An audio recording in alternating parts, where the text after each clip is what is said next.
There are places in this world where no man has ever walked, no eye has ever seen, and no light has ever touched. These are not the lands of myth or the galaxies far beyond reach. They lie beneath your feet, beneath the floor of your home, beneath the weight of the continents, beneath the ocean. Not the ocean of blue postcards and diving vacations, but the real ocean, the one that breathes in shadows, the one that sings in silence, the one that begins where sunlight dies and pressure reigns. Welcome to the first step downward, not a descent into darkness, but into truth. For what lies beneath the waves is not just the last wilderness of the earth, it is the final cathedral, the deepest temple, the oldest memory. And yet, we treat it like a backdrop, like a setting, like the blue line at the edge of our maps. The ocean covers more than 70% of this planet's surface, and yet we have explored less than 5% of its depths. We know more about the surface of the moon than we know about the seafloor. Think about that. A place we can look at every night from our windows is more familiar than the world beneath our own oceans. It is as if we have turned our backs on our true origin. Because yes, the ocean is not just a body of water. It is our mother. It is the womb where all life began. It is the amniotic echo of a planet that once screamed in molten agony and cooled into something miraculous. Every breath you take, every drop of blood in your veins, every beat of your heart is a distant reflection of what the ocean once whispered into being. And yet, we fear it, we mock it, we pollute it. We take selfies with it on the shore but never dare ask what it hides beneath. Because the truth is, we do not want to know. We are terrified of the answer. Imagine this. A mountain taller than Everest, but it lies submerged in the Mariana Trench. A fish that creates its own light in eternal night. A jellyfish that can reverse its aging process and theoretically live forever. Creatures with no eyes, no lungs, no bones, surviving under pressures that would crush a nuclear submarine like a soda can. These are not science fiction. They are facts. Facts that should humble us. Facts that should make us question what we truly know about life, about survival, about adaptation. Because down there, in the crushing silence, life does not scream. It glows, it waits, it endures. The deepest part of the ocean, the Challenger Deep, lies nearly 11,000 meters below the surface. That is more than 10 kilometers of water pressing down with the weight of a mountain made of liquid. And yet, even there, life finds a way. Microorganisms feed off chemicals released from cracks in the Earth's crust. Shrimp-like creatures drift near hydrothermal vents, bathed in toxic gases and boiling currents. It is a world of extremes, of miracles, of rules rewritten, and it all happens beneath us, quietly, defiantly, patiently. Have you ever asked yourself why the ocean feels sacred when you stand before it? Why it makes you feel small in a good way? Why it drowns your thoughts the moment you stare at the horizon? It is because the ocean reminds you that you are temporary, but not insignificant. That you are tiny, but connected. That you are loud, but the world is listening to something older than you, something deeper, and perhaps, if you're honest, something wiser. There is wisdom in the silence of the deep, in the fact that no creature down there wastes time on noise, in the way they conserve energy, the way they wait for the right moment, the way they shine only when necessary. It is a wisdom we have lost on the surface. Up here we shout, we chase, we consume, we panic. Down there, nothing moves unless it must, nothing glows unless it matters, and nothing survives unless it learns to adapt. That, perhaps, is the greatest lesson the depths can teach us. That survival is not about conquest, but about transformation. That power does not lie in domination, but in resilience.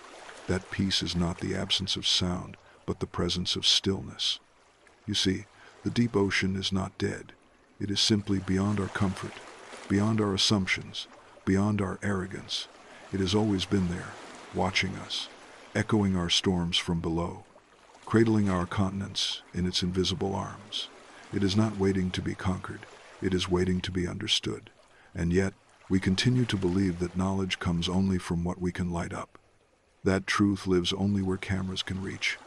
But truth, the real truth, is often buried, silent, pressured, and eternal, just like the depths of the ocean. So here we begin. Not with an explosion, not with a battle, but with a whisper, a dissent, a question.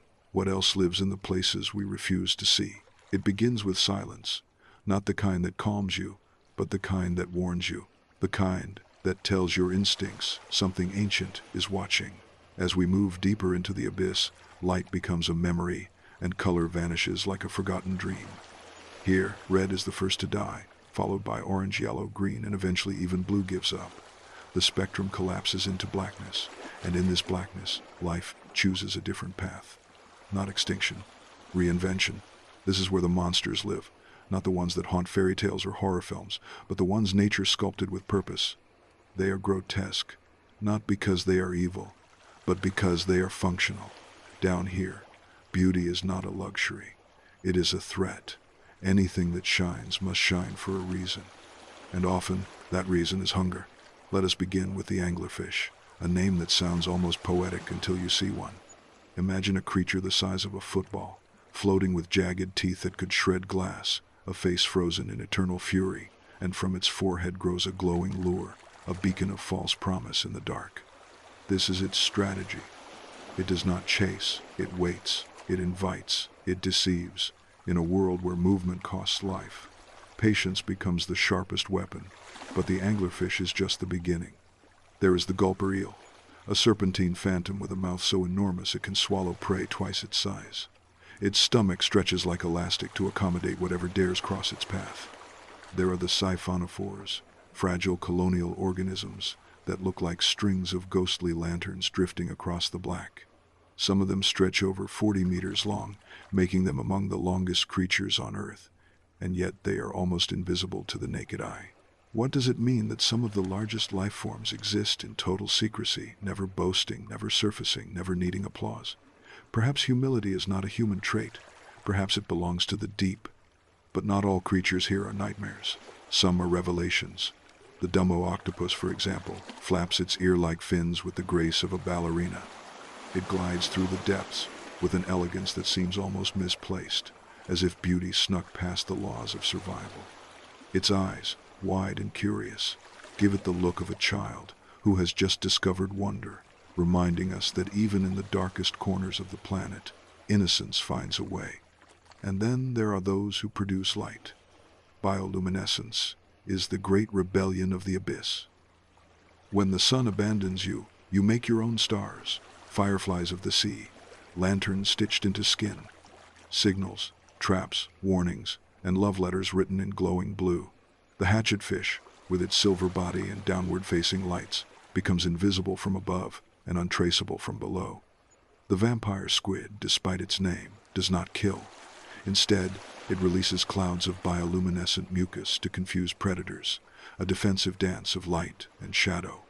These organisms write their own language in a place with no words. It is not coincidence that we associate darkness with fear. Our minds evolved under the tyranny of light. We trust what we see. But down here, you cannot trust your eyes. You must trust silence. You must trust movement. You must trust energy. Some creatures rely not on sight, but on electrical fields.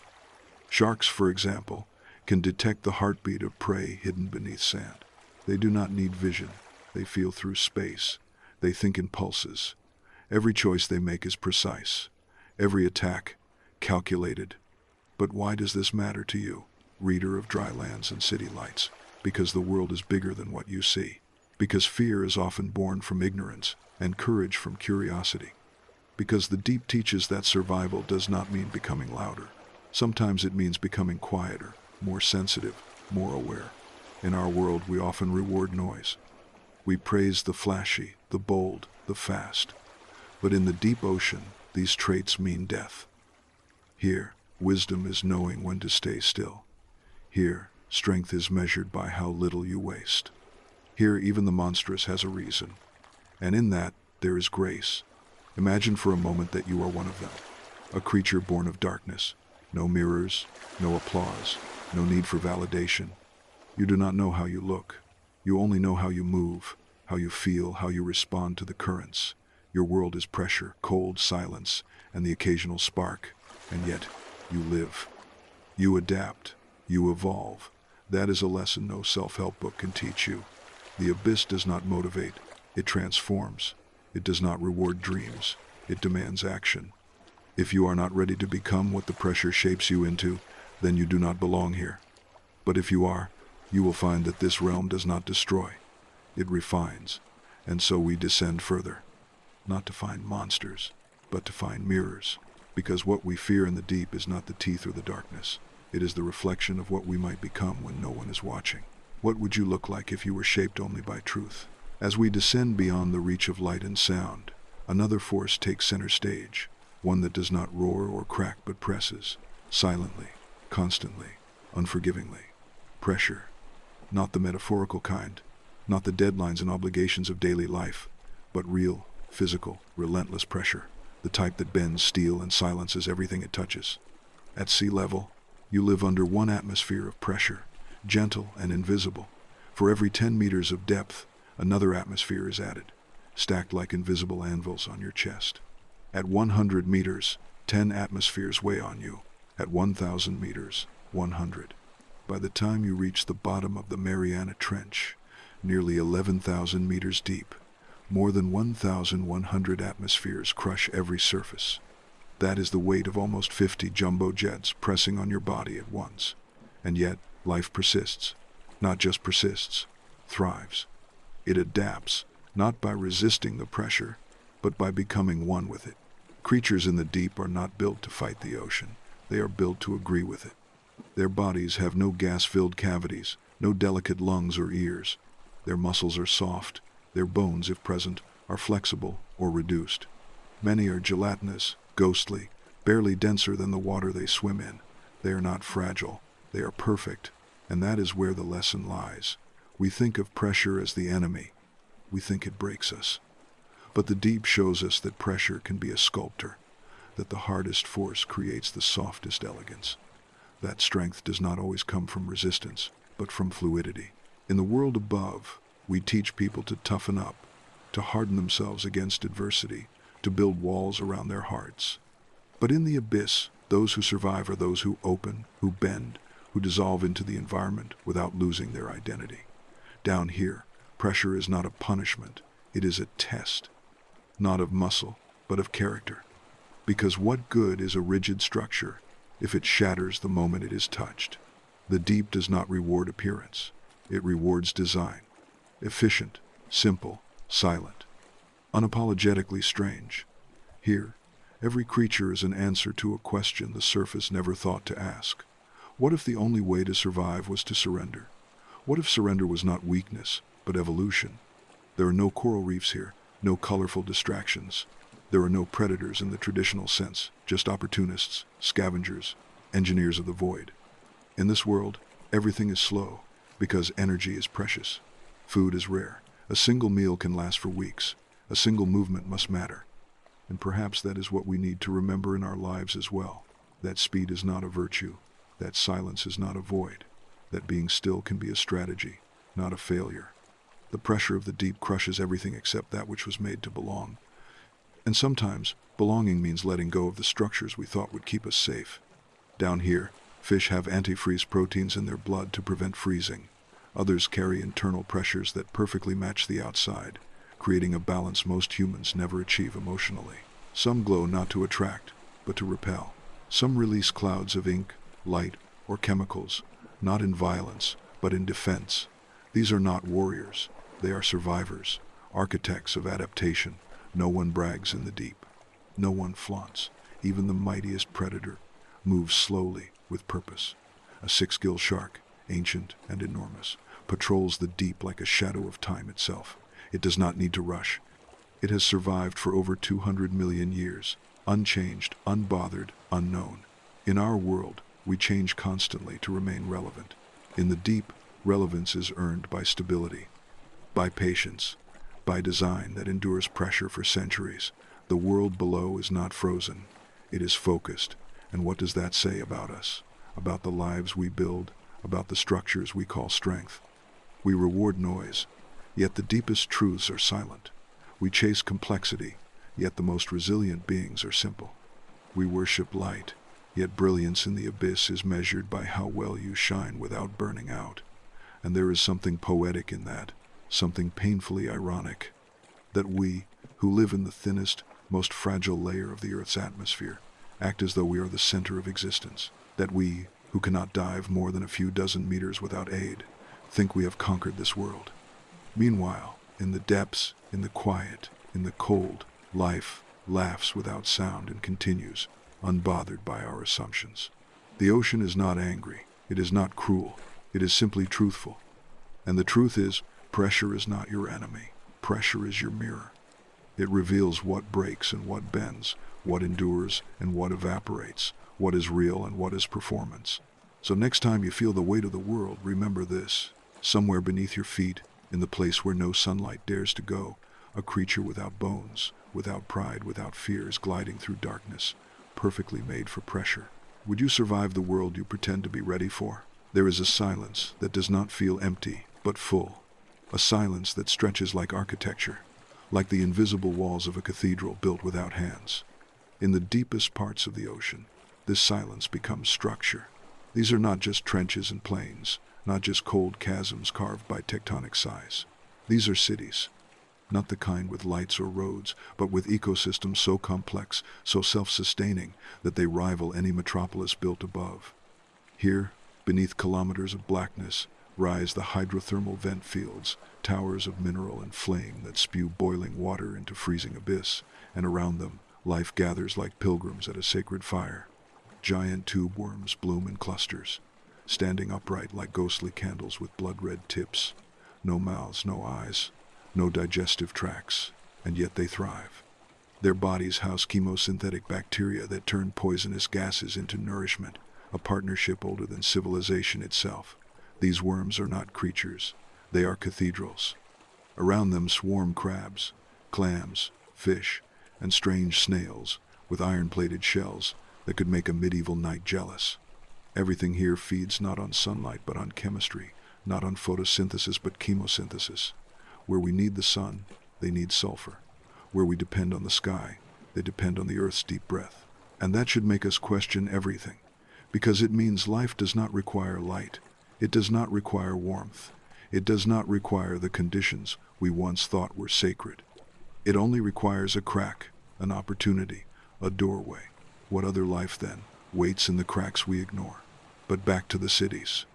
These vents, often no more than a few meters wide, become bustling metropolises, teeming with life layered in complexity, competition, and cooperation.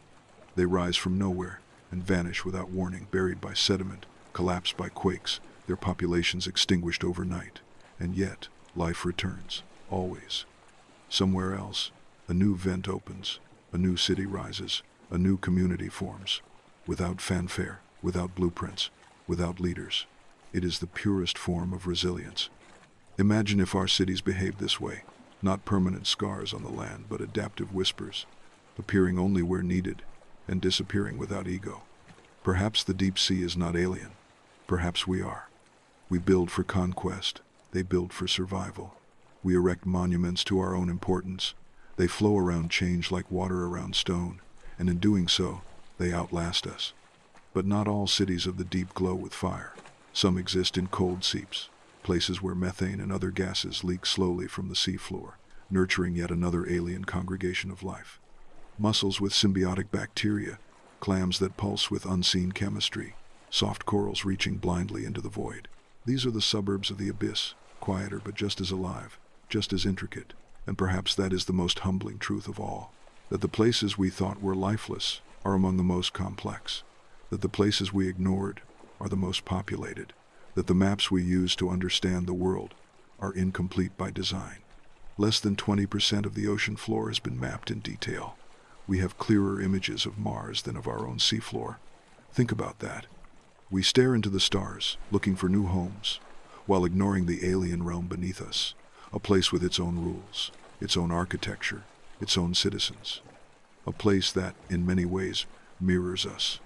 There are territories and borders, predator and prey, migration and symbiosis, and yet there are no wars, no empires, no monuments. Only cycles, only balance, only the quiet agreement that every life form has its role, and that even the smallest contributes to the survival of the whole. It is not utopia. It is not peace. It is something rarer. It is order without tyranny. And in that order, in that silence, in that darkness, life is louder than it has ever been. These cities are built not with bricks, but with cooperation. They do not reach for the sky. They anchor into the bones of the earth. They do not ask for permission. They arrive, adapt, and leave no trace. The ocean keeps no souvenirs, and maybe that is the lesson. That presence matters more than legacy. That impact does not require permanence. That life, real life, does not need to be remembered to matter. The cities of the deep do not scream their existence. They simply exist, and in doing so, they teach us everything we forgot in the rush to matter. What would your life look like if it needed no recognition to have value? Water remembers. It does not store memories like a book or a brain, but it carries them in movement, in chemistry, in scars carved across the seafloor. The ocean is not just a body. It is a story constantly being rewritten by currents and tides and collapses we never see. Every layer of the deep is older than the last, not in age, but in pressure, in silence, in truth. At the surface, waves crash like thoughts, fleeting and dramatic, but in the deep, memory settles like silt, slow and inevitable, layering truth upon truth until it becomes stone. Every trench is a chapter, every ridge a sentence, every vent a punctuation mark in a language older than language. The ocean floor is not flat. It is a library of forgotten moments. Submerged mountain ranges stretch for tens of thousands of kilometers, longer than any range on land. Volcanoes rise from the darkness to form islands, and then vanish again. Canyons, deeper than any above sea level, hide earthquakes, ancient faults, tectonic tears that continue to speak in vibrations. And yet, the sea keeps its secrets not out of malice, but out of time. It moves too slowly for our attention spans. It speaks too quietly for our instruments. And still, it remembers. It remembers the impact that ended the dinosaurs. It remembers the first single-celled organisms. It remembers when there were no continents, when the earth was only water and fire and infinite hunger. Even now, there are pieces of Earth's crust sliding beneath others in a process called subduction, disappearing into the mantle like old pages torn from a diary. What we think is solid ground is temporary scaffolding. What we believe is history is still unfolding beneath our feet. But perhaps the most powerful memories the ocean holds are not of continents or comets, but of our own mistakes. Plastic now outnumbers plankton in many parts of the sea. Microfibers from our clothes drift down to the deepest trenches. Oil spills, chemical leaks, radioactive waste, all settle into the memory of water like ink in a sacred text. And the ocean does not protest. It absorbs, it integrates, it continues. Because that is what memory does. It does not always resist. Sometimes it transforms, but there is a cost. Coral reefs, which once dazzled with color and biodiversity, are now bleaching, gasping, crumbling. Entire fish populations vanish before they are even named. Acoustic noise from ships and sonar disrupts whale migration and communication. The deep, once defined by silence, now pulses with artificial echoes. Memory becomes noise. Noise becomes damage. Damage becomes legacy. And the question becomes not what the ocean remembers, but what it will forget. Will it forget the music of whale song, the rhythm of krill migrations that feed entire ecosystems, the quiet blooming of plankton that feeds the world's breath? The ocean produces more than half of the oxygen we breathe. It regulates the climate. It absorbs carbon dioxide. It sustains life at every level of the food chain. And yet, we treat it like a storage unit, a garbage bin, a blue expanse of nothing. But there is no such thing as nothing in the ocean. Every drop is inhabited. Every current is driven by purpose. Every silence is alive. And so, when you look at the sea, do not ask what it hides. Ask what it remembers. Ask what it forgives. Ask how much longer it will carry our weight without drowning us. Because there will come a time when the ocean does not rise in rage, but simply stops giving. The currents will change. The food chains will collapse. The rhythms we take for granted will shatter. And, when that time comes, we will realize we were not rulers of the world, only passengers on a ship we never bothered to understand. But there is still time. Time to listen. Time to repair. Time to remember alongside the water, not against it, because the ocean is not a threat. It is a witness, a memory made liquid, a mirror too vast to lie. And the more we understand it, the more we understand ourselves, our fears, our rhythms, our limits, and maybe, just maybe, our future. What would change in your life if you treated silence as a source of wisdom instead of a space to fill? The ocean is not blue. It only seems that way because of the sky, because of the sun, because of the lies told by reflection and illusion. Water has no true color. What you see from the shore or from the deck of a ship is the surface playing dress-up. Underneath that performance is darkness, not emptiness, but depth. The deeper you go, the less blue you find. Until at last you are surrounded not by black, but by something worse, by the color of absence. The ocean, in truth, has no loyalty to color. It shifts with light, with particles, with emotion. Sometimes green from algal blooms, sometimes brown from storms stirring the sediment, sometimes white when foam takes over during a gale. And when you dive deep enough, color becomes irrelevant. This is not a poetic exaggeration. It is physics. Red light is the first to vanish, disappearing within the first 10 meters. Orange dies by 20, yellow by 30, and by 50 meters. Green is fighting a losing battle. What remains is blue, and then even that surrenders. The twilight zone begins around 200 meters, and by 1,000, you are in total darkness. Beyond that is the midnight zone, a place so devoid of light that creatures invent their own. Bioluminescence becomes the new palette, not for beauty, but for survival. Light becomes currency. An anglerfish's lure is not decoration, it is strategy. A flashlight fish does not sparkle to dazzle, but to signal. A jellyfish does not glow to dance, but to warn. Here, light is not a celebration, it is a whisper in the void. The ocean teaches us that what is seen is not always what is true, that beauty is context, that perception depends on your depth. Think of that next time you look at a person and assume you understand them based on their surface.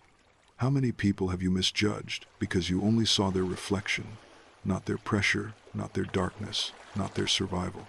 The surface of the ocean is noisy. Waves, wind, reflections of clouds, glittering sunlight that looks romantic in photos. But beneath that, silence organizes everything. Silence and pressure and patience. The deep sea is governed by rules that mock our obsessions with appearance. Down here, symmetry is rare, color is extinct, grace is not always rewarded.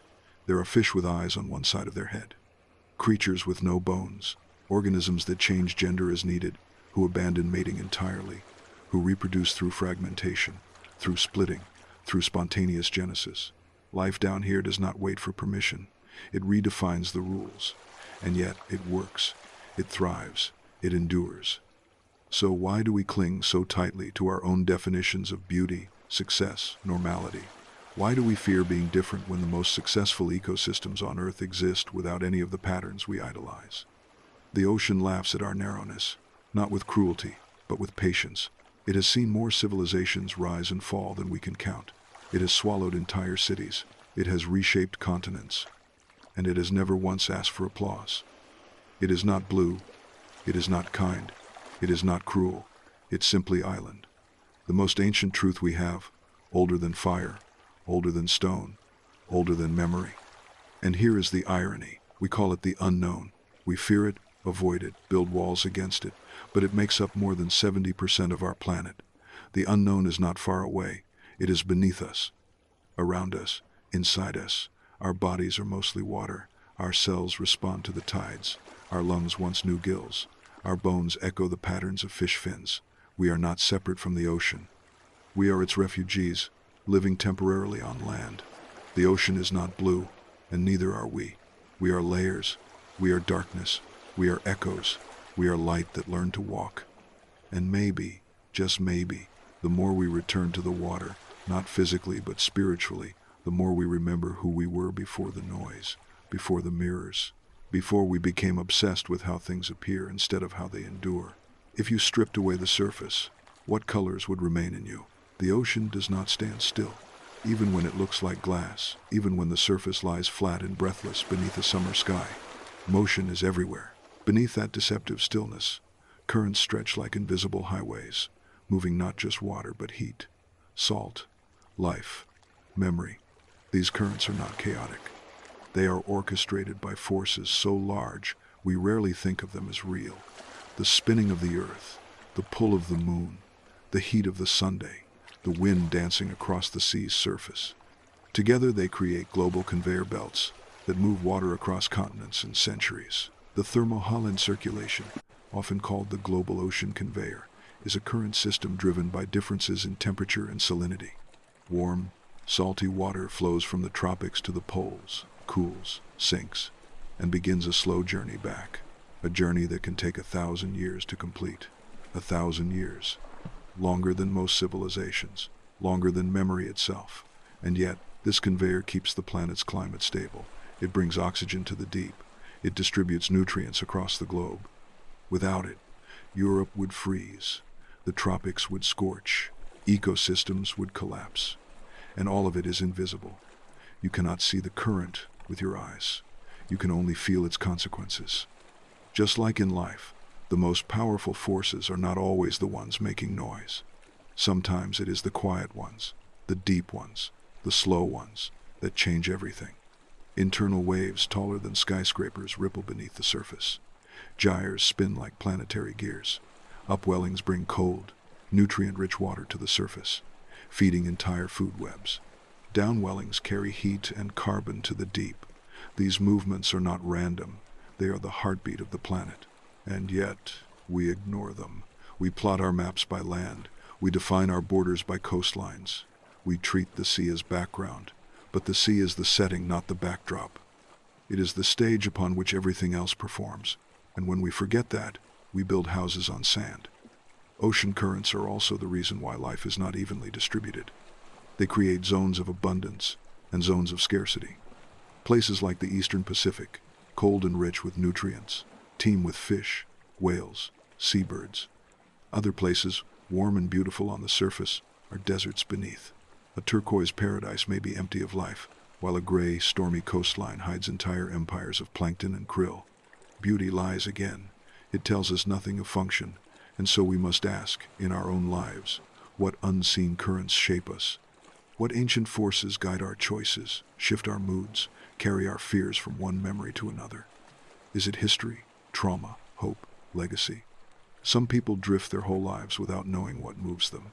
Some resist the current, waste their energy, burn out in shallow water. Others learn to ride it, not by surrendering, but by aligning. The ocean does not stop for anything, but it will carry you if you listen, if you stop trying to swim against truths too old to change. Fishermen know this. Surfers, sailors, divers. They know that the sea cannot be controlled, only understood, and when you understand the current, you do not need to fight it. You move with grace.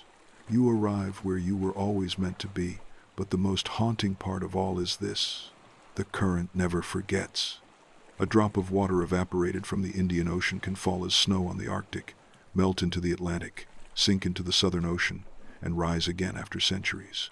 That drop may have touched coral, mingled with whale blood, brushed against shipwrecks, tasted nuclear fallout, absorbed the whispers of hydrothermal vents. It carries a story longer than any one lifetime. And so do you. Your body is mostly water. Your blood, your breath, your cells are ocean in disguise. And like the sea, you are shaped by forces unseen. Do not ignore them. Study them. Feel them. Honor them. Because if you pretend they do not exist, you will always wonder why your life feels like a struggle against something invisible. The ocean teaches us that the strongest things are often the quietest. That movement without violence is power. That direction without force is wisdom. If your soul had a current, would you know where it flows? There are engineers in the deep that have never seen light, yet build with precision beyond imagination.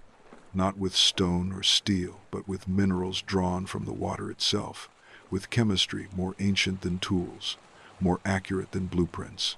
These are the coral architects of the dark, the foraminifera, the coccolithophores, the radiolarians, names that sound like whispers from forgotten languages, each one responsible for structures so intricate they could pass for alien cathedrals.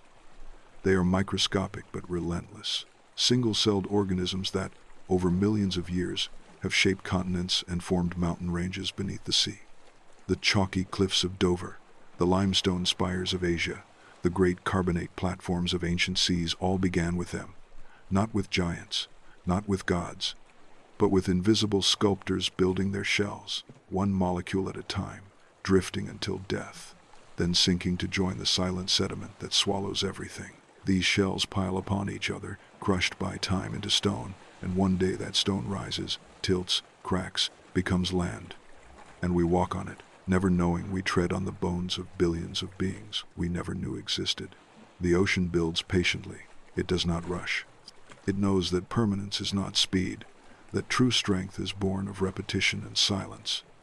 The deep is full of such architects, creatures that build homes in acid, that forge armor in pressure, that leave trails of calcium and silica behind them like ancient scribes etching memory into the earth. Even the sea cucumbers, those strange creatures that crawl across the ocean floor like living commas, shape the sediment with every motion, recycling, reordering, healing. They are the janitors of the abyss, not glamorous, but vital. Their absence would collapse entire ecosystems. We speak of architects as visionaries, artists, designers of the future. The ocean shows us another kind of architect, the one who builds by existing, who creates by adapting, who shapes by enduring, and perhaps that is what we must become. Not the conquerors of our environment, but its collaborators. In the deep, no creature thrives alone. Symbiosis is the law. Anglerfish host bacteria that create light. Tube worms feed off microbes that digest sulfur. Shrimp live on sea slugs, cleaning them in exchange for protection. Even predators understand balance. Kill too much, and the system breaks. Take only what is needed, and the ocean provides forever. The deep sea punishes greed.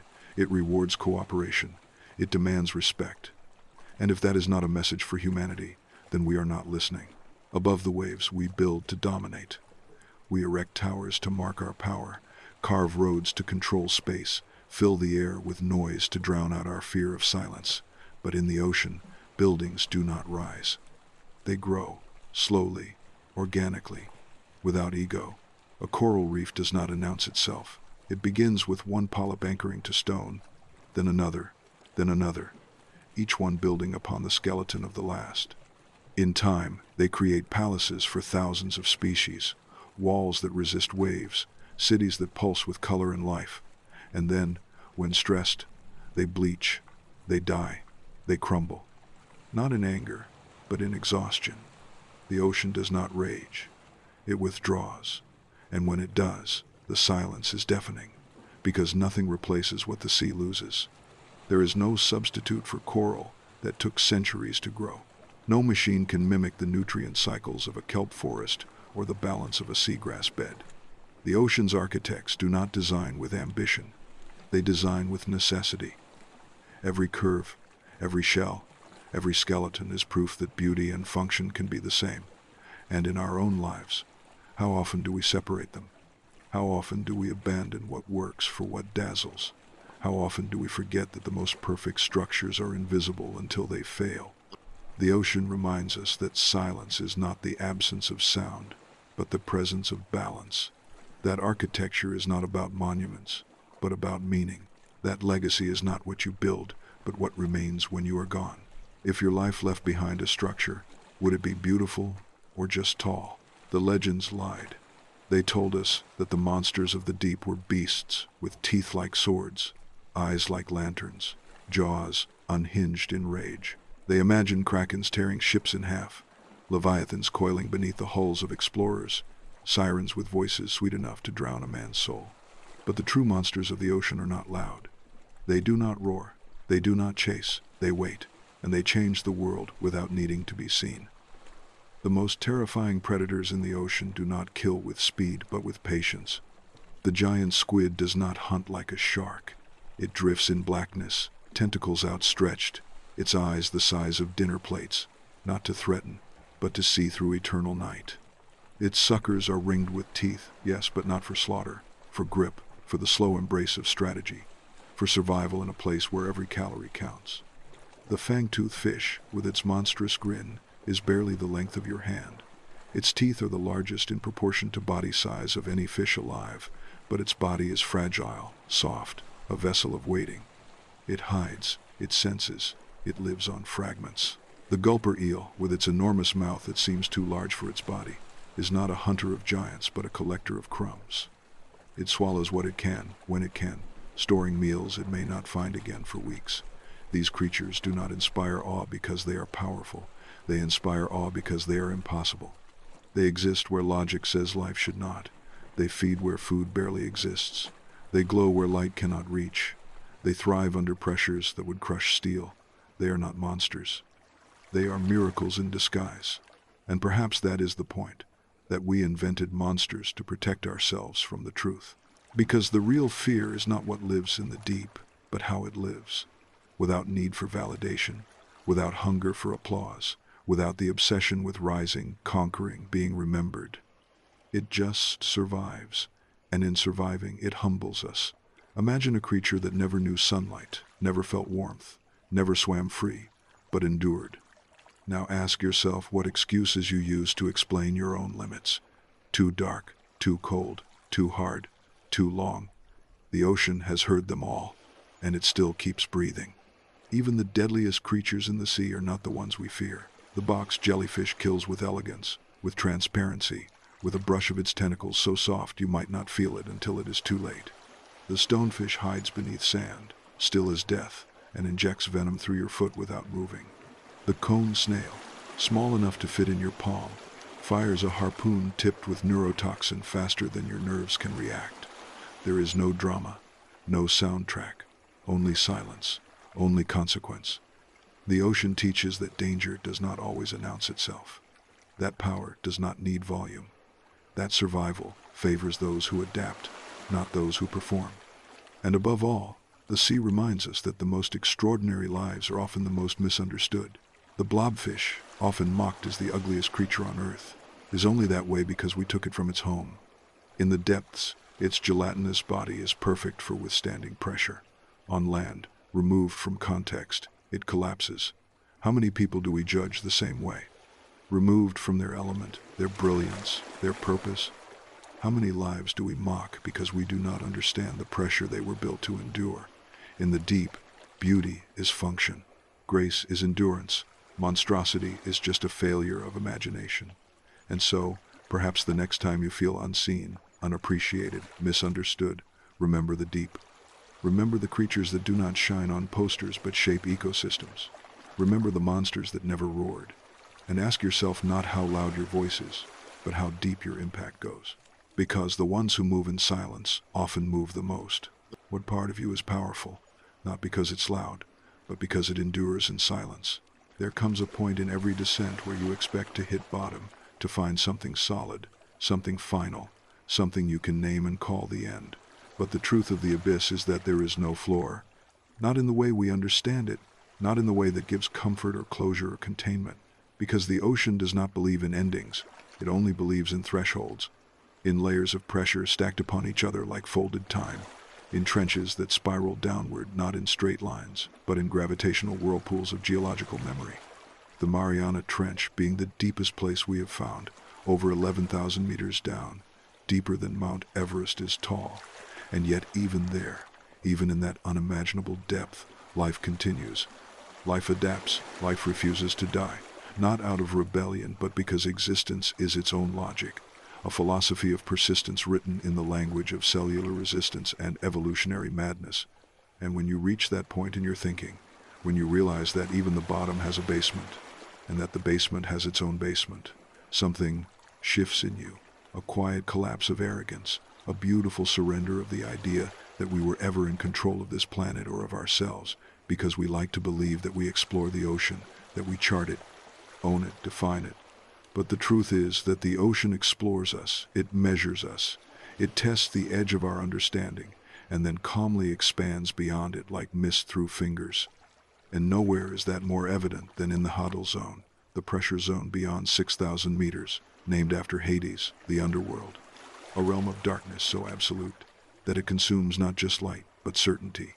And yet, there are amphipods, ghostly white crustaceans, swimming freely there, with enzymes engineered by evolution to keep their proteins from collapsing, with cell membranes so perfectly tuned to pressure that they would rupture in shallow water, as if their bodies are made not of flesh, but of contract. a pact with the darkness that no light can break. And then there are holothurians, abyssal sea cucumbers, drifting like forgotten punctuation marks in a sentence no one reads, cleaning the ocean floor one grain at a time, turning decay into renewal, death into future, because the abyss does not waste anything. Not a molecule, not a moment, not even a mistake. It recycles every failure into function, every collapse into continuity, and maybe that is why we fear it so much, not because it will kill us, but because it exposes how inefficient, how indulgent, how noisy we are by comparison. We build and destroy and build again, with no regard for the long silence of consequences. But the ocean remembers, the abyss remembers, and if you listen carefully, in the hum of sonar, in the silence between sonar pings, you can almost hear the echo of our hubris bouncing off walls of basalt and silt, and yet it does not hate us. The ocean is incapable of hatred, it simply responds, and in its response is a lesson we have not yet learned, that power does not require sound, that depth does not require drama, that existence does not require explanation. It just is, like the xenophyophores, giant single-celled organisms that build intricate, multi-chambered shells from debris, spanning over 10 centimeters across, living at depths where even submarines tremble, or the snailfish, recently captured on film at over 8,000 meters, its body so gelatinous it would fall apart on land, its shape an argument against rigidity, a poem about fluidity, a rejection of the idea that form must follow structure, and instead a demonstration that form can follow function, function can follow faith, and faith can follow nothing but survival. And all of this occurs in places we cannot name without sounding mythological: the Serena Deep, the Horizon Deep, the Challenger Deep. And yet even these names are just attempts to mark the unmarkable, to map what resists being mapped, to impose narrative on what is fundamentally silent, because the abyss is not a place. It is an idea. It is the end of our instruments and the beginning of something else. Something older, something humbler, something truer, and maybe that is what we came here for, not to conquer the deep, but to find ourselves in it, to look into the nothing and recognize the reflection of our own forgotten instincts, our own unspoken fears, our own potential for becoming more than we are without needing to become anything at all. Because down here, nothing rushes, nothing pretends, nothing performs, everything just is. And in that simplicity lies the most brutal beauty imaginable. The kind of beauty that does not need witness, the kind of beauty that continues even when no one is watching. And if you can accept that, if you can embrace that, then maybe you are ready to live like the deep, to stop chasing applause and start becoming function, to stop fearing the silence and start sculpting with it, to stop trying to reach the surface and start understanding what it means to belong to the abyss. If everything you knew was stripped away by pressure, what would remain that still belongs to you? Somewhere in the folds of the ocean, deeper than memory, older than myth, there are places that have never seen the sun and never needed to, not because they are dead, but because they are complete. These are not barren zones. They are archives, sediment layered like pages in a book written by pressure and time, 1 billion years long and never edited. The ocean does not forget. Every drop that fell from sky to sea remains in circulation. Every volcanic ashfall, every glacial retreat, every drowned forest and sunken ruin still lingers in trace elements and chemical signatures. When we walk along the coast and feel the wind on our skin, we are not merely enjoying the breeze. We are inhaling pieces of history. Salt that once kissed the fins of trilobites, moisture that evaporated from the tears of ancient whales, particles that remember what we deny. For the sea is not only the mother of life, but the keeper of its records. A single cord drilled from the ocean floor contains more chronological truth than all our books combined. From the isotopes in its layers, we learn of past climates, extinctions, reversals of magnetic poles, even whispers of asteroid impacts and pandemics before there were words for such things. We treat the ocean as though it began with us, but it was already ancient when the first fish crawled toward land, already wise when continents broke apart, already patient when the pyramids rose and fell. And yet, we pretend to lead, to command, to extract without consequence. We build oil rigs that bleed into coral veins. We fill its lungs with plastic, its stomachs with microfibers, its depths with our forgotten machines. We cut fins for soup and ignore the scream that follows. We trawl the floor with steel claws, ripping centuries of growth for a few months' profit, then look away, pretending the blue remains untouched. But the ocean remembers. It does not retaliate. It reflects. When ice melts faster than expected, when currents shift, when storms strike with unfamiliar violence, these are not punishments. They are symptoms, feedback, echoes. The sea is a body reacting to trauma, and we are the virus that refuses to listen. Yet even in our ignorance, the ocean does not abandon us. It keeps absorbing heat, carbon, noise, poison. It stretches its capacity to the edge of collapse, because that is its nature. To hold, to carry, to endure, but nothing holds forever, not even the ocean. Coral reefs, which took millennia to build, bleach in days. Fish once counted in millions now drift toward extinction. Dead zones expand where oxygen should be, and still we ask for more. But the ocean remembers, not out of malice, out of mathematics.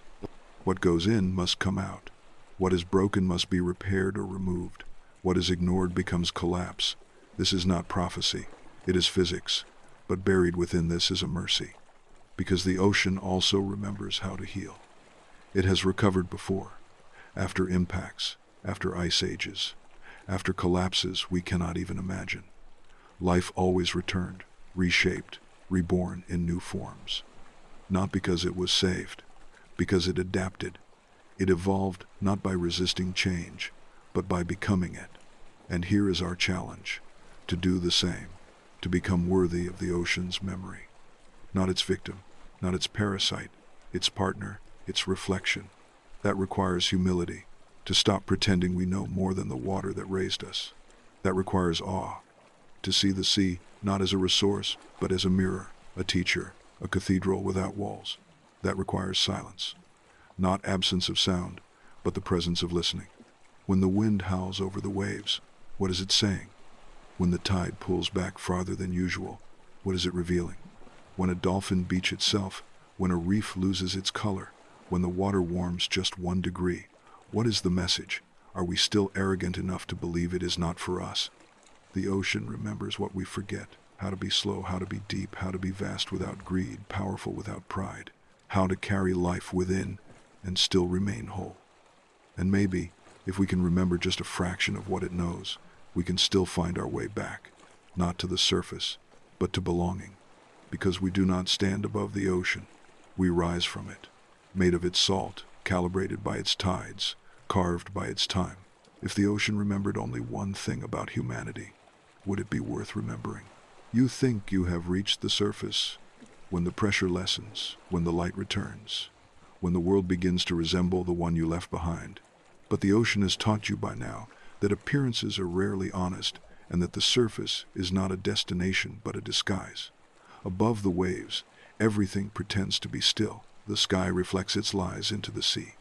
Sunlight plays on the ripples like gold coins tossed by careless gods. Clouds drift like actors across a blue stage, and birds cry overhead with the arrogance of creatures who forget they too will fall. But beneath that thin veil of illusion, the ocean still pulses with everything you have seen, everything you have learned, everything you tried to leave behind. You carry it with you, in your breath, in your bloodstream, in the salt of your tears. The surface may offer brightness, but it does not offer answers. The truth remains in the depth. The depth is where the silence lives. The depth is where life first spoke. The depth is where the weight of time presses meaning into matter, and where chaos becomes pattern.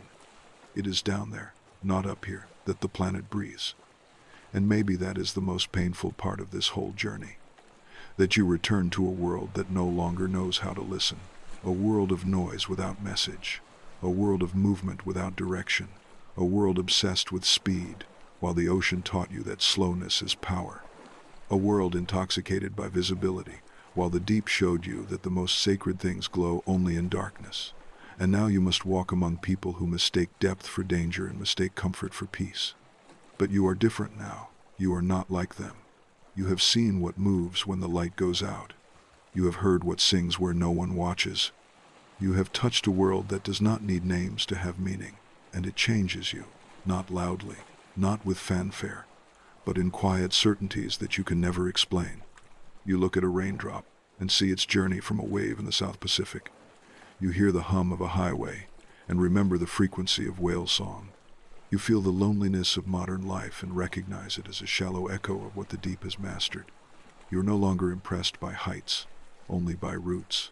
No longer seduced by noise, only by stillness. No longer ruled by ego, only by alignment.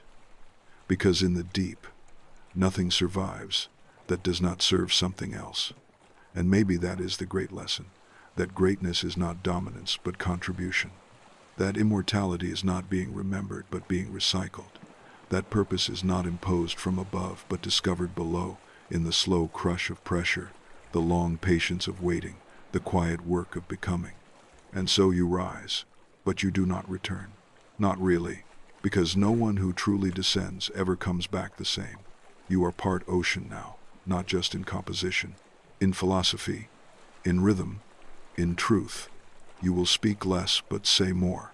You will want less but give more. You will be drawn not to the spotlight but to the currents that move things without being seen. And every time you are tempted to shout, to rush, to impress, you will remember the creatures who survive by doing the opposite. The jellyfish who pulses with surrender, the shark who glides without rest, the octopus who solves problems by becoming the solution, the trench that accepts everything and judges nothing. And in your own life, in your own battles, in your own storms, you will carry that same depth. Not as a badge, as a base, as the part of you that no one sees but from which everything flows. Because the surface will always lie. It will always sell beauty without substance, movement without meaning, fame without function. But you have been deeper. You have seen the architects of silence. You have walked with monsters that never roared. You have learned the names of things that have no names. You have remembered what the ocean never forgot. And in that memory, you are free. Not from struggle, but from ignorance. Not from pressure, but from panic. Not from darkness, but from the fear of it. You now understand that the abyss is not something to escape. It is something to become. If your soul was made of water, would it rise with the waves, or hold the deep together when everything else collapses? Beneath the surface, beneath the pressure, beneath the myth, there is a language older than speech and more precise than mathematics. It is the language of currents, and it is not spoken, it is not written, it is felt, it is followed, it is understood by instinct and refined by surrender.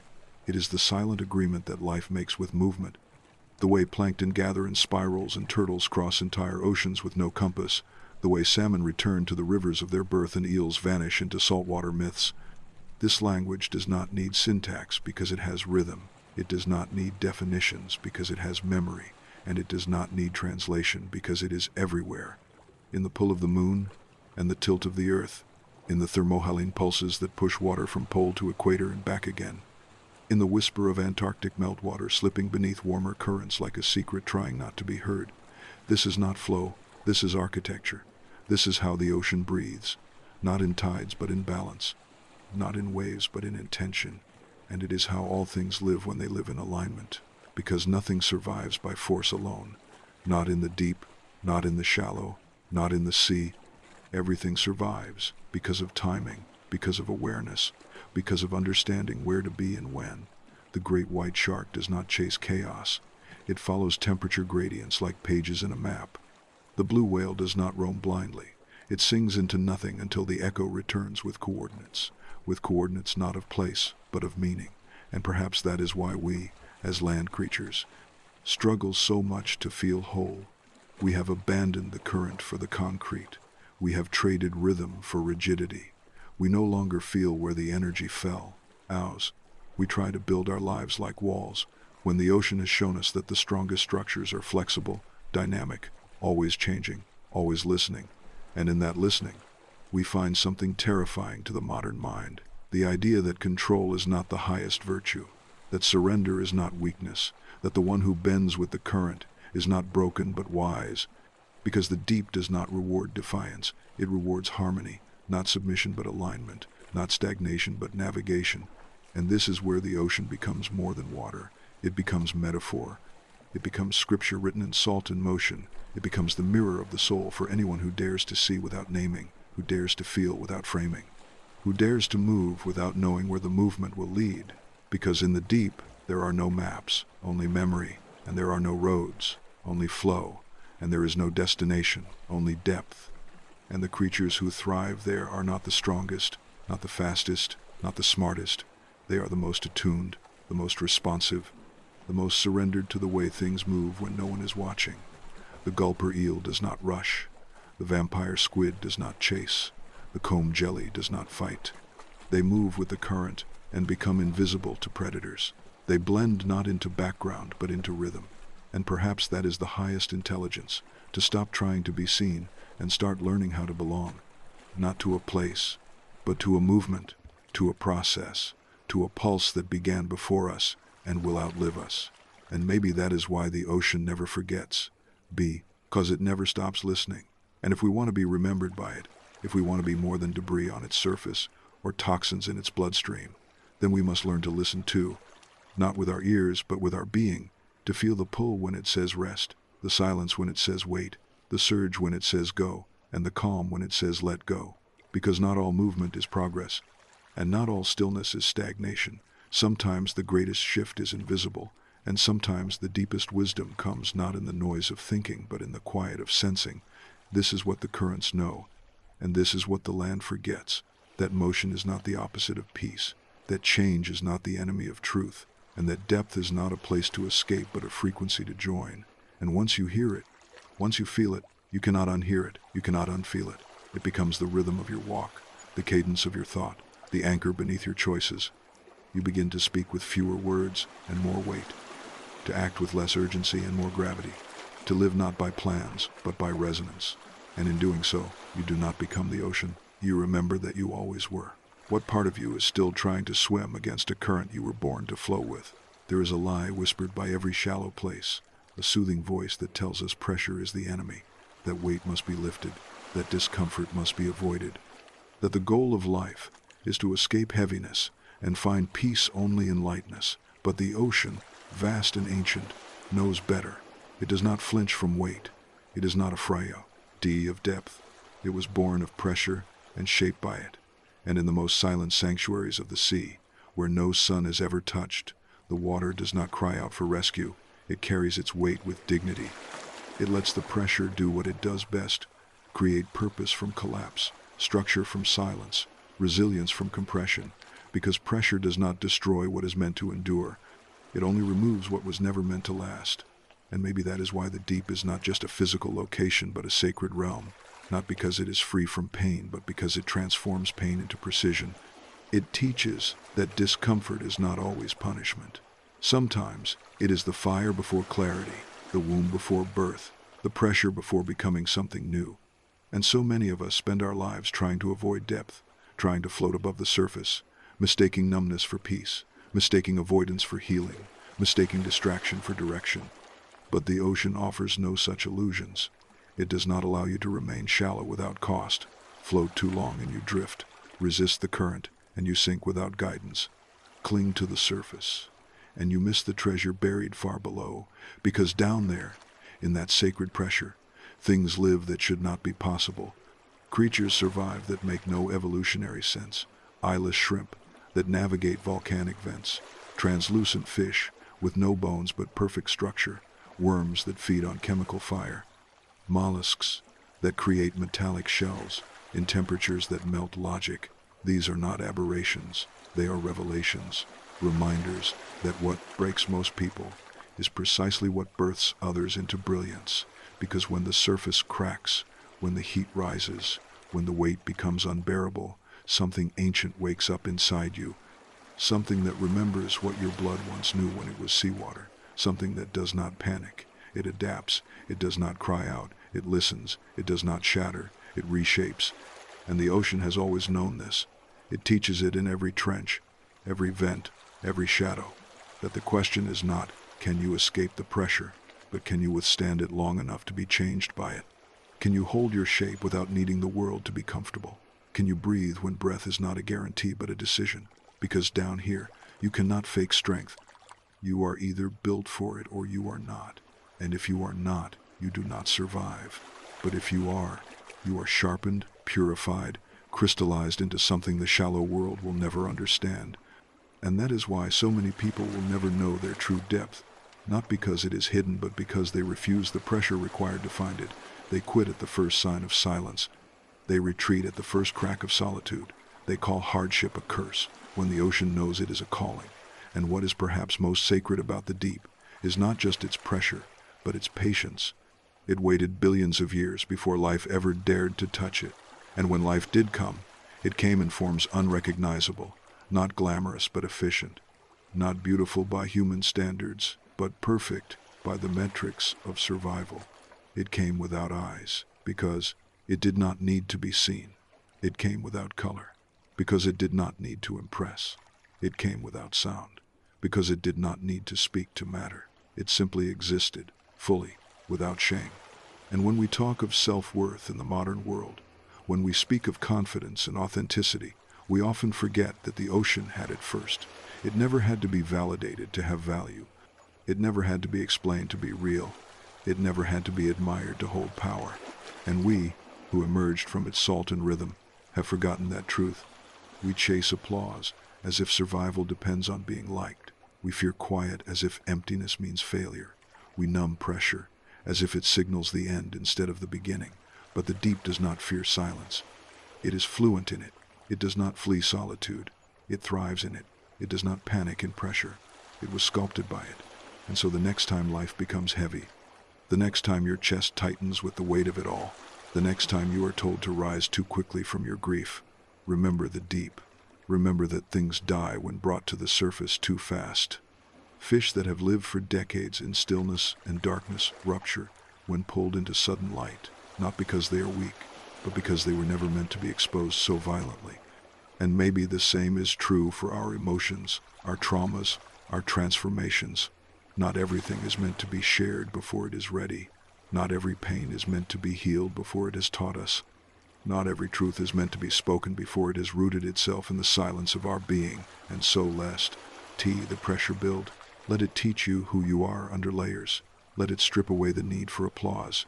Let it remove the illusions of who you thought you needed to be, until all that remains is something ancient and unbreakable, something forged not in fire but in depth, something so attuned to gravity that it moves only when movement matters. And when you finally return to the world of light, when you break the surface again, you will not come up empty. You will come bearing the weight of wisdom, the scars of silence, the blueprint of becoming. And those who have never descended will not understand. They will look for noise in your words and find only precision. They will look for urgency in your movement and find only purpose. They will look for performance in your life and find only alignment. And it will confuse them. It may even threaten them.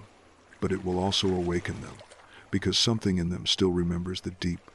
Something in them still knows the language of pressure, even if they forgot how to listen to it. And that is why your descent was never just for you.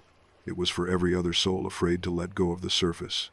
For every other mind drowning in shallowness, pretending it is peace. For every other heart waiting for permission to break, so it can begin again, stronger, slower, deeper, truer, like the ocean intended. What in your life have you mistaken for destruction that was actually sacred pressure waiting to shape you? There are truths too heavy for the surface to carry, and too sacred for the shallow to recognize. Truths that cannot be compressed into slogans or fit within the frames of trending videos. Truths that bleed slowly through pressure and patience until they crystallize at the bottom of your soul like bioluminescent scars. And these truths do not shout. They do not seduce. They do not chase followers. They wait, like shipwrecks buried in darkness, like forgotten gods asleep beneath the coral, like ancient memories carved into the bones of whales that will never return to shore. And this is what the abyss offers to those brave enough to stay. Not comfort, not clarity, but continuity. A kind of knowing that does not need explanation. A kind of strength that does not fear fracture. A kind of faith that has drowned 1,000 times and still chooses to trust. Because the deep is not just deep in distance. It is deep in memory. It remembers the birth of the planet, the rage of volcanic birth, the first breath of bacteria, the first time life looked at itself and did not run. It remembers the continents when they were children, the glaciers when they were still dreams, the stars when they were still falling, and you, in your little frame of flesh, carrying a mind built for noise and a heart desperate for stillness. You are not separate from this memory. You are not a visitor here. You are the result, the continuation, the child of this ancient pressure. Your blood still holds its salt, your spine still curves like waves, your instincts still reach for rhythms you cannot name. And so when the world above becomes unbearable, when the weight of pretending collapses upon you, when the screens and the noise and the applause all begin to rot, remember this: you can always descend, you can always return, not as escape but as reminder, not as retreat but as realignment. And you do not need to explain your descent to anyone, because no one else will hear the calling meant for your pressure, no one else will feel the pull meant for your soul. And those who demand reasons for your silence, for your solitude, for your slowing down, will never understand that you are speaking a language older than words, a language made of depth, not decibels, a language of weight, not volume. And maybe this is what makes the abyss sacred, not just its silence, but its refusal to rush, its insistence that everything valuable must be earned in layers, in echoes, in shadows, because wisdom is not given, it is endured, and purpose is not granted, it is pressure tested, and power is not collected. It is cultivated through collapse and resurrection again and again and again, until what remains is not a version of you that the world recognizes, but a core that the deep reveres, something that moves slower but strikes harder, something that shines dimmer but lasts longer, something that looks like failure to the surface but feels like royalty in the dark.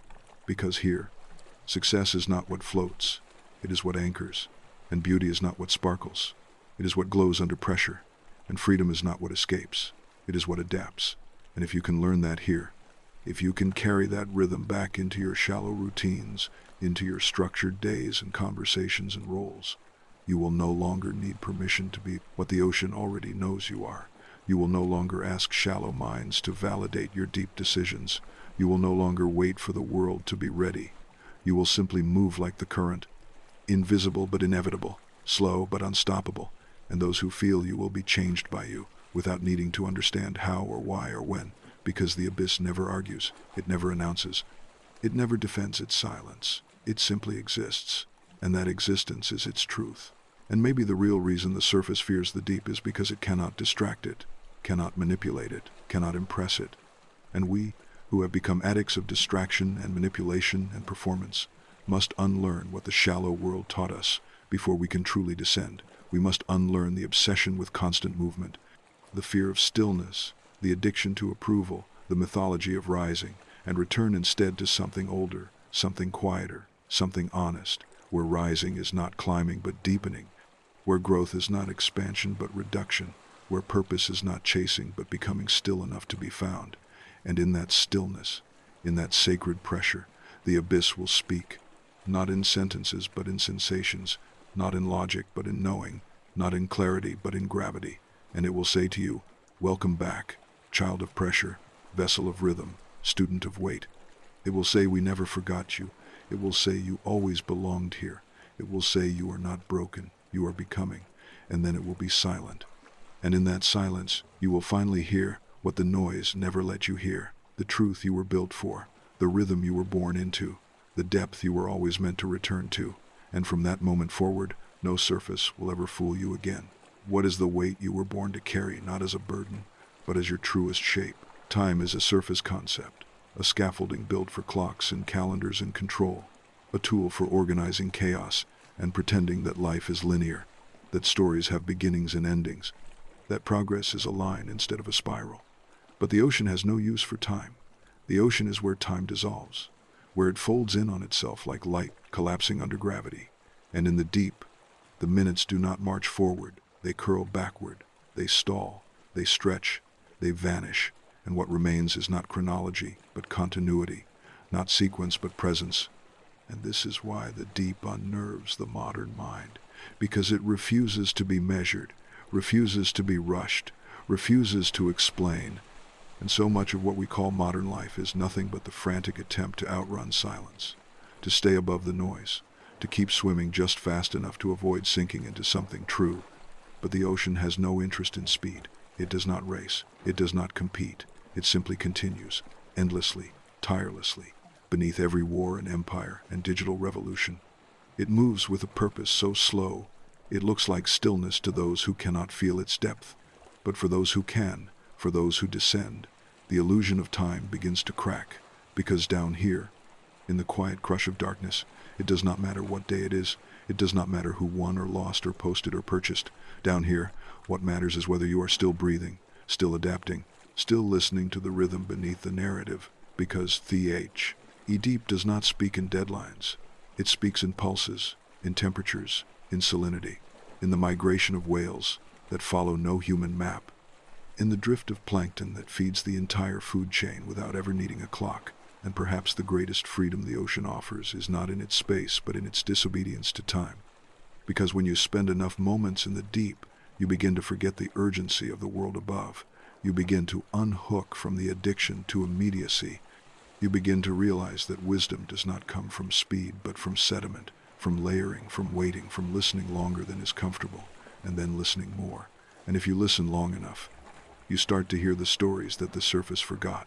Stories written in the calcium of ancient corals, in the rings of sunken trees preserved by pressure, in the whispers of shipwrecks that have stopped rusting and started remembering. And it is here, in this timeless zone, that you learn something devastating and beautiful, that not all healing moves quickly, that not all pain can be solved, that not every question needs an answer. Some just need time, and not the kind of time you can schedule or monetize or optimize, but the kind of time that deepens you, breaks you, holds you, the kind of time that only exists where light does not reach. And it is there that the ocean becomes not a place, but a teacher, not a body of water, but a consciousness, an ancient one, unhurried, unimpressed, unafraid. And it tells you what no book can, what no guru dares, that you are not late, you are just not shallow enough to see your depth quickly, that your pace is not broken, your path is not lost. Your unfolding is simply slower than the culture allows, and that slowness is not a flaw but a feature, because the things that rush to bloom are the first to rot, and the ones who grow in darkness take root so deeply that no storm can undo them.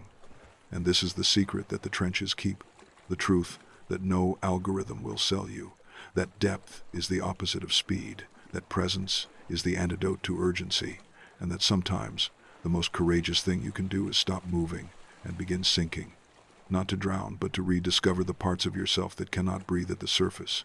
And once you meet those parts, once you hear what they have to say, you will never again mistake distraction for direction. You will never again mistake visibility for value. You will never again mistake acceleration for growth, because you will have learned the oldest lesson of the ocean, that time does not heal, depth does. What parts of you are still waiting to be remembered, not with urgency, but with presence? Not all silence is empty. Some silences are scaffolds, some are wombs, some are the blueprint of something colossal still forming in the dark, and nowhere is that more true than in the depths of the ocean, where silence does not mean absence. It means respect. It means listening. It means the kind of sacred stillness that no city can mimic, and no language can interrupt. And in this silence, life grows without audience, without applause, without metrics. Life evolves, not in response to attention, but in response to necessity. And it is this silence that builds giants. It is this silence that constructs beings too massive for imagination. It is this silence that forges creatures like the colossal squid, with eyes the size of human heads and tentacles that reach into nightmares. It is this silence that protects the realm of the blue whale, whose voice can travel across entire ocean basins, whose presence is not theatrical but tectonic. And the reason they can grow so large, the reason they are able to reach such unthinkable scales, is because the deep gives them the space, the privacy, the protection to evolve without interruption, without opinion, without scrutiny. And maybe that is what most of us have lost in the noise of the modern surface, the luxury of silent growth, the dignity of unmonitored transformation, the ability to evolve privately, to break and reassemble without performance, to struggle without display, to suffer without explanation, because now we are expected to narrate every wound, to caption every breakthrough, to monetize every insight, and in doing so, we fragment the process, we weaken the pressure, we dilute the depth, and the giants in us remain small, not because they lack potential, but because they are never given the silence they need to expand. And the ocean does not make that mistake. It knows that giants are not rushed, that greatness is not grown in spotlights, that magnitude is not a function of noise but of stillness. And this is why the abyss keeps its giants hidden, not because it is ashamed, but because it is wise. It knows that some power must mature without being seen, that some truths must be kept in shadow until they are ready to shape the world. And perhaps you too have giants forming within you, parts of you that feel too big to show, too sacred to explain, parts of you that ache to be released but recoil from attention. And maybe that is not cowardice but intuition. Maybe you are not behind. Maybe you are in gestation. Maybe your silence is not weakness but construction, and the world, in all its haste and volume, will not understand. It will ask you to post before you're ready, to speak before you've listened, to rise before you've rooted. But the ocean would tell you otherwise. The ocean would say, wait. The ocean would say, protect this moment. The ocean would say, do not drag the giant out of the dark before its bones are set. And if you can resist the pull of premature exposure, if you can remain in your depth long enough, something astonishing will happen. Your growth will no longer require proof. Your presence will begin to change rooms without words. Your silence will carry gravity, and those who cannot name it will still feel it, because the deep does not brag. It does not explain. It does not compete, and yet it defines the planet. It governs the weather.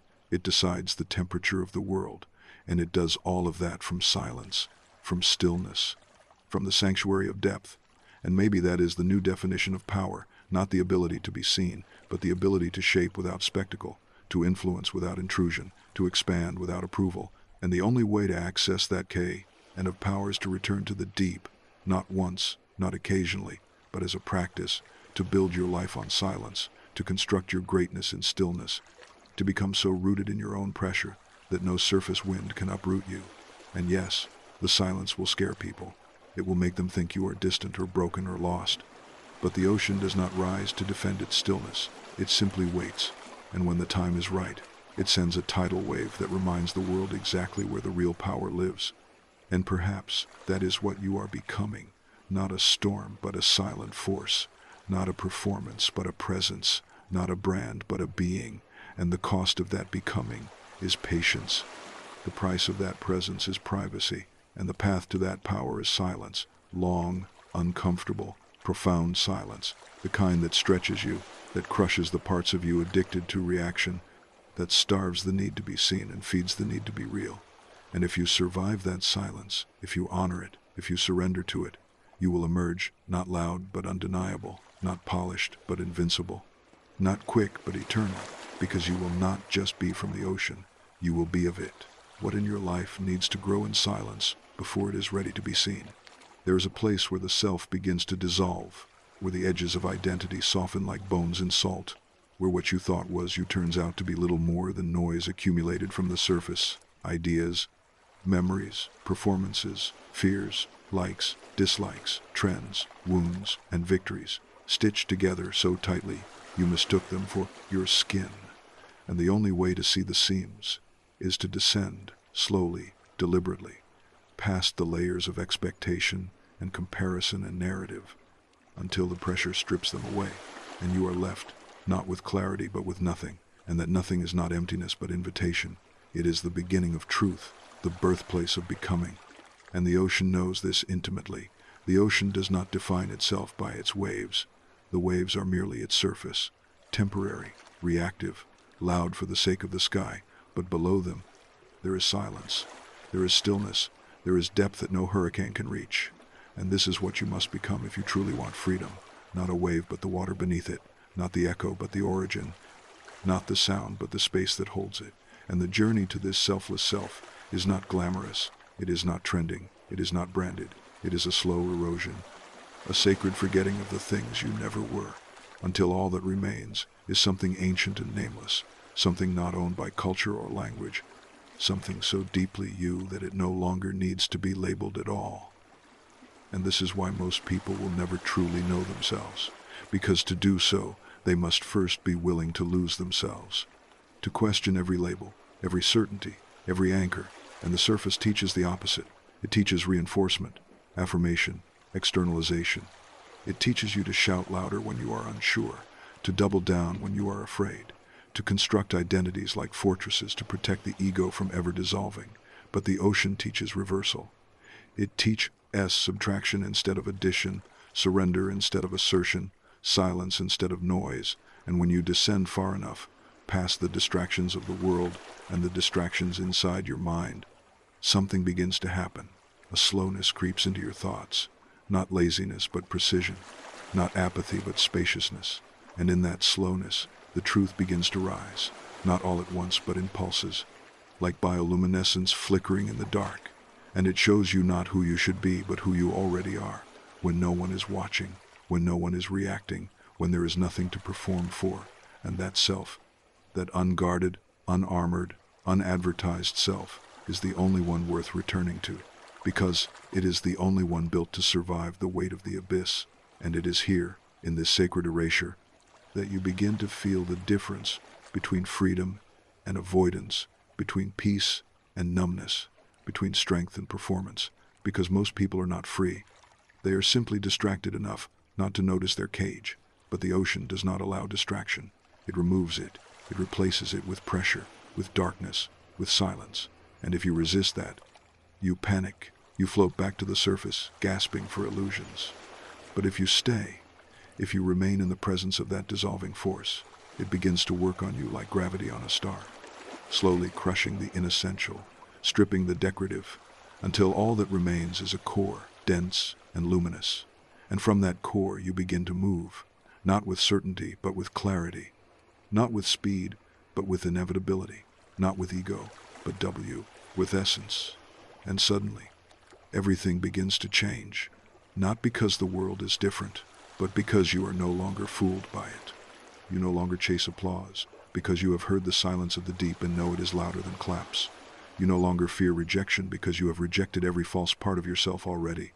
You no longer seek validation because you now exist from a place that needs no translation. And this is the paradox of the abyss, that you must vanish to be seen. You must lose your name to become known. You must drown to learn how to breathe again.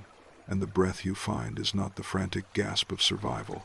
It is the slow inhale of knowing you belong, of knowing you have roots in the dark, of knowing you are not above nature but of it. And the ocean has always tried to remind us of this. It sings it in the sonar of whales. It hums it in the migration of plankton. It repeats it in the ebb of tides and the stillness of trenches. It says, do not fear the silence. Do not flee the dark. Do not resist the pressure. These are not enemies. They are the gatekeepers to who you truly are. And the longer you remain among them, the more you begin to feel the pull, not as threat but as homecoming. And it is there that the transformation completes itself, not with fanfare but with stillness, not with a climax but with a deepening, not with answers but with acceptance. And when you return to the surface, if you ever do, you do so not as a performer but as a presence, not as a voice but as a vibration, not as a product but as a force. And that force will change every room you enter, every person you touch, not because you try to, but because you cannot help it. You have become what the ocean has always been, silent, massive, undeniable. Who are you beneath all that you perform to be? Pressure is not punishment. It is permission. It is not cruelty. It is a crucible. It is the ancient ritual that turns the soft into the strong, the scattered into the solid, the uncertain into the unshakable. And nowhere on earth is this ritual more sacred, more precise, more unforgiving, and more necessary than in the ocean's most brutal depths. Here, below 10,000 meters, where the human body would collapse in less than a second, where machines groan under the weight of physics, life still persists. Not because it is immune to the pressure, but because it has made peace with it, because it has learned to become one with it, because it has stopped resisting and started transforming. In the Marianas Trench, where the pressure exceeds 1,000 times the atmosphere at sea level, tiny organisms do not shatter. They shimmer. They have no bones to break, no lungs to burst, only membranes that adapt, that compress, that flex not in surrender but in wisdom. And maybe that's what you are being called to become, not stronger in the way the surface defines it, not louder or harder or more armored, but deeper, more elastic, more rooted in the kind of strength that yields without losing form, the kind of strength that understands pressure is not the enemy, it is the invitation to evolve. And the mistake we often make is trying to escape it. We build lives around avoiding discomfort, avoiding weight, avoiding challenge, thinking this will keep us safe, but it only keeps us shallow. It only keeps us brittle. It only keeps us in rooms with ceilings too low for our becoming. Because you cannot reach your depth in a life that avoids pressure. You cannot grow into your potential while dodging discomfort. The creatures of the abyss do not grow despite the pressure. They grow because of it. And if you want to know who you really are, if you want to become someone who can move mountains with a whisper, who can hold storms in silence, who can carry failure like fuel and transform loss into gravity, then you must stop fighting the pressure and start listening to it. You must learn to make pressure your practice. Not the kind of pressure that chokes you with the expectations of others, but the kind of pressure that refines you, the kind that forces you to confront your limitations and stretch past them, the kind that crushes what is false in you so that what is real can rise. And it will hurt, it will cost. You will lose pieces of yourself that you once thought were essential. You will break stories you once built your worth upon. You will question everything, and that is the point. That is the initiation. That is the sacred violence of growth. The deeper you go, the fewer illusions survive. The heavier the pressure, the clearer the truth. And when you stop flinching at the weight, when you stop asking the pain to go away and start asking it to teach you, the ocean will open, not with comfort, but with clarity. Not with ease, but with essence. It will show you who you are when all distractions are stripped. It will show you who you become when nothing is left but rhythm and resolve. It will show you the version of you that cannot be broken because it has already been. And in that moment, when the pressure no longer feels like punishment, but like presence, you will understand why the ocean keeps its treasures in the dark, why the most precious truths are guarded by weight, why the wisdom worth having is found not in the light, but in the stillness beneath it. And this changes everything, because once you realize the pressure is the path, you no longer panic when it comes. You prepare, you welcome, you lean in, and the person who learns to do that cannot be stopped. They become tidal, they become tectonic. They become a force that reshapes the world not by effort but by essence. They do not chase opportunity, they attract it through gravity. They do not argue with fear, they walk through it like it's air. They do not perform, they resonate. And that is what the deep is asking of you now. Not to endure pressure as a phase, but to integrate it as a ritual. To stop seeing discomfort as a signal to retreat, and start seeing it as a sign to deepen. Because the moment you embrace pressure is the moment you become more than human. You become oceanic. You become inevitable. What would happen if you stopped fearing pressure and started practicing it? The ocean does not care who you were. It does not care what titles you held or what failures you fled. It does not ask for resumes or reasons. It does not keep score of your mistakes. It does not remember your awards or your apologies. It does not know your following or your fears, because the ocean does not respond to identity. It responds to presence, to weight, to willingness, to depth. And that is why Eteria defies those who live by image. Because when you descend into this darkness, you lose all the mirrors. There is no one watching you here. No applause, no algorithm, no echo, only pressure and quiet and truth. And this is the gate that most never pass, not because they are not strong, but because they are too attached, too remembered, too defined by the names they spent their whole lives building. But the ocean will take them all. And not because it is cruel, but because it is clean. And if you want to move beyond pretending into becoming, you must be willing to let them go. You must be willing to be nameless, faceless, titleless. And that is the paradox that saves you, because when you are no longer defending who you were, you are finally free to become who you are. And this is what the abyss offers, the sacred burn of ego. Strip the holy emptiness of unlabeling, and it is here that you start to feel something primal, not chaotic, not wild, but rooted in a way that cities forget, rooted in a way that screens cannot simulate. And it is not an idea, it is not an inspiration, it is not a moment. It is a returning, the slow rediscovery of the part of you that was never confused, never afraid, never ashamed, but was simply buried under performance. And what does the ocean require for this unveiling?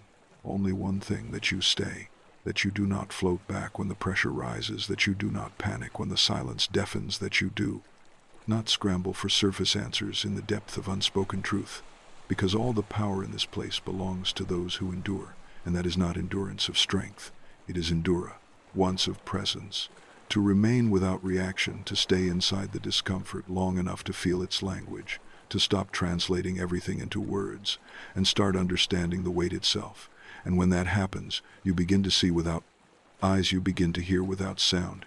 You begin to navigate, not by maps but by knowing, and it is that knowing that separates the deep from the drifting, because many visit the ocean but only the few become of it, and to become of it is to stop proving and start pulsing, to stop performing and start vibrating, to stop chasing and start collapsing into exactly where you are, because pressure is not something that happens to you, it is something that completes you, and this is not metaphor, this is mechanics. Coral reefs only grow through the weight of time. Pearls only form through the irritation of friction in trenches, only open through the fracture of continents.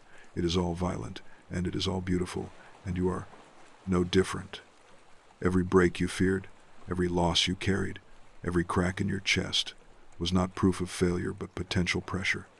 It is not the enemy, it is the architect, and those who trust it become vast, become unshakable, become like the ocean itself, not because they imitate it, but because they allow it to become them.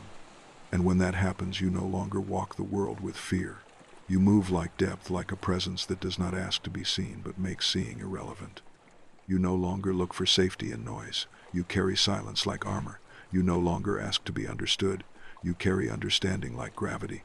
And suddenly the world begins to respond differently, not because it has changed, but because you have. You no longer rise to meet the storm. You are the calm beneath it. You no longer argue with chaos. You are the rhythm that holds it. You no longer seek ground. You are the tide that shapes it. And that is the gift of the deep. Not that it gives you answers, but that it removes the need for them.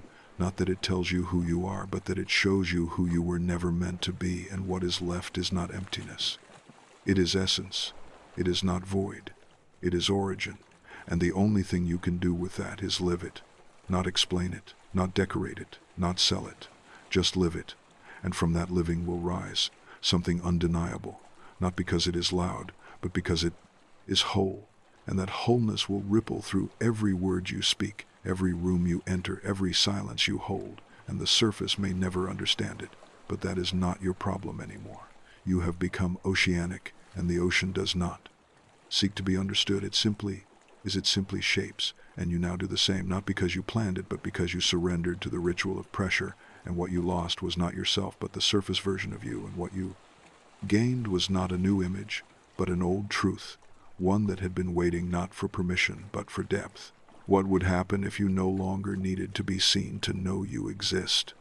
The ocean never ends, but this is where we stop, not because the story is over, but because you have finally become part of it, because there is nothing left to explain, only something left to remember, and that something is not a conclusio.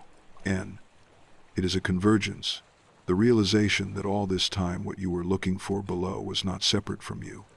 It was you. It was the part of you that refused to die under pressure, that refused to break in the silence, that refused to vanish, even when unseen. It was the version of you that did not need the surface to exist, and now that you have felt it, now that you have heard it, with bones instead of ears, seen it with breath instead of eyes, held it with presence instead of hands, you understand what the surface could never teach. That truth is not an idea. It is a rhythm. That truth is not a sentence. It is a silence. That truth is not something to be said. It is something to be survived. And the ocean gave you that gift, not in comfort, not in clarity, but in compression, in stillness, in the sacred violence of being stripped, until only what was real remained.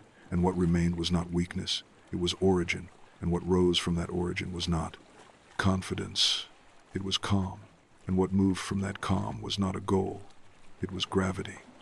And now you carry that gravity like a tide that does not ask permission, like a trench that does not need translation, like a presence that no longer negotiates with noise.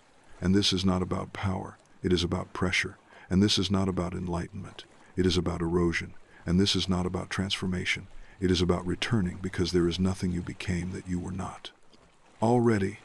And there is nothing you learned that was not always breathing in your marrow, waiting for the silence to get loud enough for you to hear it. And the silence got loud, the darkness got loud, the pressure got loud, and instead of running, you listened, you stayed, you surrendered, and in doing so, you became something unshakable, something untouchable, not in arrogance, but in awareness, not in distance, but in density, not in resistance, but in resonance. And you are not coming back from this, not really. You may return to the surface, but it will never feel like home again, because the home is now inside you, the deep is now inside you, the ocean is now not something you visit, it is something you are. And this is not poetic, this is mechanical. Your nervous system is different now. Your breath is different.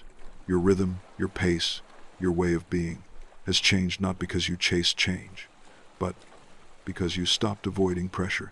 And when you stop avoiding pressure, you become pressure. You become the weight that bends reality. You become the silence that shifts rooms. You become the presence that reminds people of who they are, without saying a word. And that is why the deep trains you. That is why it erases your noise. That is why it compresses your ego, not to diminish you, but to make room for magnitude. And the magnitude is not performance, it is presence. The BLA. Magnitude is not proof, it is peace. The magnitude is not narrative, it is nature. And you no longer need a reason to exist. You no longer need permission to rest. You no longer need applause. To move, you are no longer gasping for belonging. You are no longer climbing for value. You are no longer editing yourself into acceptability, because the ocean has no need for acceptability. The ocean has no need for approval. It simply is it. Psi. Imply shapes. It simply holds, and so do you now. And when the world tells you to be louder, to be quicker, to be clearer, to be smaller, to be safer, you will smile not in defiance, but in depth, because you will know the voice speaking to you is surface, and you are not surface anymore. You are trench, you are stillness, you are force. And even when they do not understand you, even when they misname you, even when they fear you, it will not move you, because what you are now cannot be moved, not because you resist, but because you absorb, because you bend, because you understand that to exist is to be reshaped, and to be reshaped is to grow, and to grow is to dissolve, and to dissolve is to return to what you were before they named you, before they defined you, before they demanded from you. And now that you have returned, you are not finished, you are not fixed, you are simply real, and realness does not end. It echoes, realness does not conclude, it converges, realness does not die, it deepens. And this is what you have become, not a character, not a brand, not a version, but a vibration, a current, a truth that no longer needs narration. And though these words end here, the depth does not, though this part closes. The silence opens, and the silence is not empty. It is full of you, and you are full of it, and nothing can take that from you. Not the noise, not the fear, not the forgetting, because once you have touched the trench, you never walk the same again. Once you have heard the gravity, you never speak the same again. Once you have become the ocean, you never breathe shallow again. And that is not fantasy, that is anatomy, because the body remembers the deep, the mind remembers the dark, the soul remembers the weight, and what you remember cannot be taken, only awakened, only honored, only lived. And from this moment on, everything becomes different, not because the world has changed, but because you have not, because you became more, but because you became less, and in becoming less, you became the only thing that ever mattered, not the surface you, not the searching you, not the shouting you, but the silent one, the slow one, the still one, the self that always was. And finally, island. If you're still here, you're not awake. You are depth itself.